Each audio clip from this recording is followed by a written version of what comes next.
বাংলার মাটি, বাংলার জল, বাংলার বায়ু, বাংলার ফল, পূর্ণ হোক, পূর্ণ হোক, পূর্ণ হোক হে ভগবান। নমস্কার। আজকে আমি চলে এলাম রীনা মণ্ডল আপনাদের সামনে সমাজের কিছু গল্প তুলে ধরবার জন্য। যেগুলো সমাজে হয় আমি সেগুলোই আপনাদের সামনে ছোট ছোট করে বলবার চেষ্টা করি। এগুলো আমরা খবরের মাধ্যমে জানতে পারি, শুনতে পারি এবং দেখতে পারি, সেগুলোই তুলি। এখানে আমার নিজের কোনো ব্যক্তিগত কথা নেই। আমি যেটা শুনি, দেখি, সেটাই আমি ছোট ছোট করে আপনাদের সামনে বলবার চেষ্টা করি। দেখুন, আমাদের নতুন মুখ্যমন্ত্রী এসছেন, অনেক ভোটে তিনি জয়ী হয়েছেন পুরো বাংলাতে। আর বাংলার লোক চেয়েছেন বলেই আমাদের মুখ্যমন্ত্রী হয়েছেন শুভেন্দু অধিকারী। তাকে জানাই সহস্র প্রণাম। আজকে বলি যে নিয়মগুলো যে করছেন আমাদের মুখ্যমন্ত্রী, যেই নিয়মগুলো করছেন আমার খুব ভালো লাগছে। কারণ এই যে হেলমেট বলেছেন যে সবাইকে পরতে হবে, যারা গাড়ি চালান, বিশেষ করে দু চাকা যারা চালান তাদেরকে হেলমেটটা পরতে হয়। চার চাকায় পরতে হয় না হেলমেটটা। যারা দুই চাকা চালান তারা দেখবেন যে অনেক আজকাল যুগে ইয়ং ছেলেরা আছে যারা তিনজন করে গাড়িতে ওঠে এবং হেলমেট পরে না। তারা আশেপাশে কাউকে দেখে না, তারা গল্প করতে করতে তিনজন খুব জোরসে, খুব রানিংয়ে গাড়ি চালিয়ে চলে যায়। এটা হয়তো উচিত নয়, কারণ একটা গাড়িতে দুজনই উঠতে পারে, বাচ্চা বাদে। বাচ্চাকে নিয়ে আপনি তিনজন উঠতে পারেন, কিন্তু বড়রা তিনজন একটা গাড়িতে উঠা নিয়ম না বা উচিত নয়, কিন্তু ওঠেন। আমি দেখেছি অনেক জায়গাতে যে হেলমেট পরেন না, হয়তো বাড়ির থেকে গাড়ি নিয়ে বেরোলেন, 1 ঘন্টা বা আধা ঘন্টা রাস্তা যাবেন, অনেক কিছু পরেন না, আমি দেখেছি এগুলো রাস্তাঘাটে। কিন্তু হেলমেট পরাটা সবারই উচিত এবং নিয়ম। কারণ হেলমেট নিজেকে রক্ষা করে, নিজের মাথাকে রক্ষা করে, সেভ করে, এবং অন্যকে রক্ষা করবার বা সেভ করার জন্য অবশ্যই দরকার আছে হেলমেট। আপনি যখন কোনো অ্যাক্সিডেন্ট করবেন, আপনি যদি মাথাটা বেঁচে যায় তবে হেলমেটটা জন্যই আপনি বেঁচে যাবেন, মাথাটা বেঁচে যাবে। আর দেখুন, হেলমেট খালি যে আমাদের বাংলায় নিয়ম করছে তার জন্য হেলমেট পরবো বা পরতে হবে, বাদবাকি পুলিশ প্রশাসন না দেখলে লুকিয়ে বের হয়ে যাব, এটা হয়তো নিয়ম নয়। কারণ হেলমেট পরাটা নিজের জন্য সেফ। নিজের সেফ থাকুন এবং অন্যকে সেফে রাখুন। আমাদের অনেকে স্কুটি চালিয়ে অনেক রকম অ্যাক্সিডেন্ট করেন। যেমন অনেকে করেন অ্যাক্সিডেন্ট, কুকুর বাঁচানোর জন্য অনেকে অ্যাক্সিডেন্টের গাড়ির থেকে পড়ে যান। এরকম নানা রকম ব্যাপার থাকেন। তবে সেখানে যদি হেলমেটটা আমাদের থাকেন তবে আমাদের কোনো হয়তো হাত পায়ে লাগলেও মাথায় লাগবে না, আর মাথায় না লাগলেই বেঁচে যাবে। এই জন্য আমিও সবাইকে বলি, যারা আমাদের দুই চাকা চালান তারা হেলমেট অবশ্যই পরুন। হেলমেট পরতে হবে। এটা যে প্রশাসন দেখলো না আমি লুকিয়ে চলে গেলাম হেলমেট না পরে, এটা কিন্তু প্রশাসনের কোনো মানে নেই যে আপনাকে তাকে লুকিয়ে চলে যেতে হবে বা তাদের ব্যাপার থাকে, একটা তাদের ব্যাপার নয়, তারা নিয়ম করে দেন। কিন্তু নিয়মটা আপনাদের জনসাধারণের সবাইকে মানতে হবে। নিয়ম না মানলে নিজের ক্ষতি হবে এবং অপরজনের ক্ষতি হবে। আর একটা আমি দেখেছি যে চার চাকা যেগুলো আছে, সেটা বড় বড় লরি বলুন, পার্সোনাল বাড়ির গাড়ি বলুন, যে কোনো গাড়ি যারা চার চাকা চলে, আমি দেখেছি অনেক ড্রাইভার আছেন যারা কথা বলতে বলতে চার চাকাটি চালান। হয়তো চার চাকায় কোনো মোবাইল চালানোর বা ধরার কোনো নিয়ম এখনও করেননি, তবে নিয়ম করা হয়তো ভালো।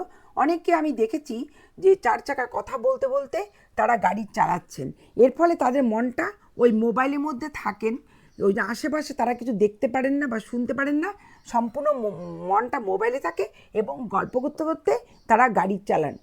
অনেকে এক হাতেই ড্রাইভ করেন। এগুলো মনে হয় সবটাই দেখা দরকার এবং সবটাই সবাইকে মেনে চলা উচিত। আপনি যদি 4 চাকা চালান আর তখন যদি কোনো মোবাইলে ফোন চলে আসে, সেটাকে হয়তো গাড়ি দাঁড় করিয়ে কথা বলতে পারেন, না হলে অন্য সময় সেই ফোনটাকে রিসিভ করতে পারেন। আপনি গাড়ি চালাতে চালাতে ফোন করছেন, ফোনে কথা বলছেন, আর কথা বলতে গাড়ি চালাচ্ছেন, এখানে অনেক জনগণের অসুবিধা হতে পারে। কারণ আমাদের রাস্তাগুলো খুব ব্যস্ত এবং শহরে নানা রকম লোকে চলাফেরা, আরও অন্য গাড়িগুলো আশেপাশে চলছে।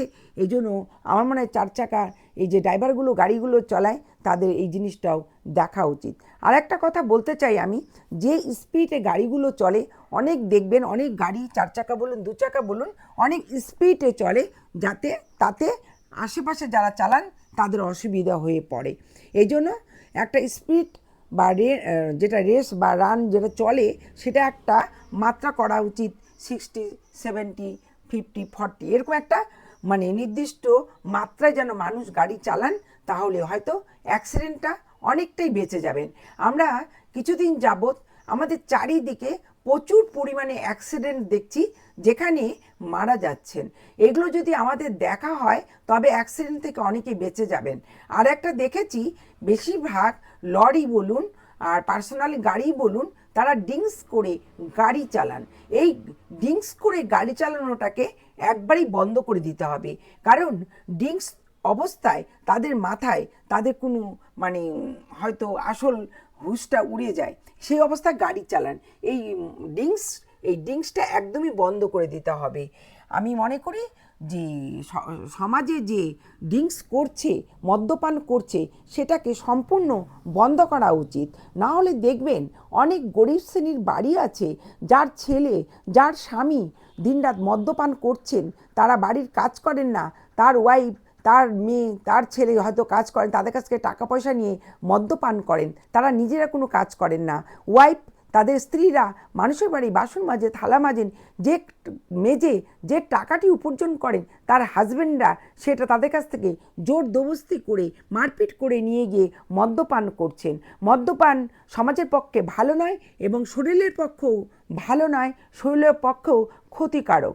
এই জন্য আমি আমার বাংলার মুখ্যমন্ত্রীর কাছে অনুরোধ করব, এই যে এটা বন্ধ করে দিন, একদমই বন্ধ করে দিন।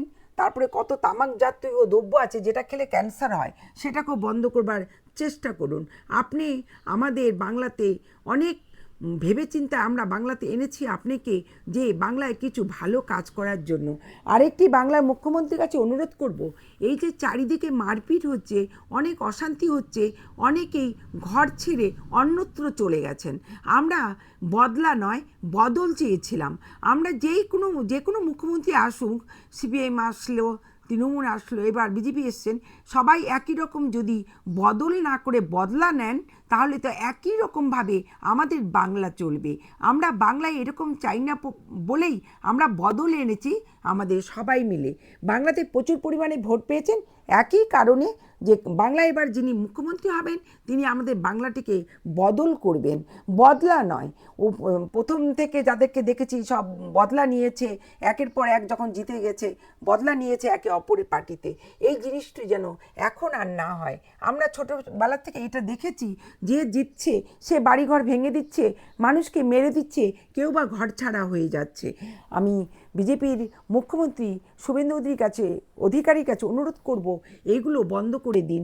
এই যে মারপিট করছে, অনেক জায়গায় ঘরবাড়ি ভেঙে দিচ্ছে, অনেকে পালিয়ে আছে, অনেক তৃণমূলের মেয়েরা অন্য জায়গায় গিয়ে পালিয়ে আছে। আমি মনে করি পার্টি যার যার নিজস্ব ব্যাপার, সে তখন হয়তো সেই পার্টির দল হয়ে কিছু কথা বলে ফেলেন ভুল করে, সেটাকে আপনি মাপ করবেন। সবাইকে বাড়িতে ফিরিয়ে আনুন, বাড়িঘর ভাঙা বন্ধ করুন। আরও দেখেছি শুনেছি অনেক জায়গায় অনেক দোকানদার কাছ থেকে অনেক টাকা তোলা হচ্ছে, যেটা তারা নিজেরা আনন্দ করবে বলে টাকাগুলো তুলছে। হয়তো 30,000, 40,000, 50,000, 20,000, 10,000, যেটাই বলুন না কেন, কিন্তু সবার পক্ষে দেওয়াটা সম্ভব নয়। এই জন্য তাদের দোকান বাড়িঘর যেন ভাঙা না হয়। যারা বাইরে আছেন, যেই ছেলে মেয়ে কলেজে পড়ছেন, তারা ভয়ে হয়তো অন্যত্র আছেন, তাদেরকে ফিরিয়ে আনুন। আমরা বদল চাই,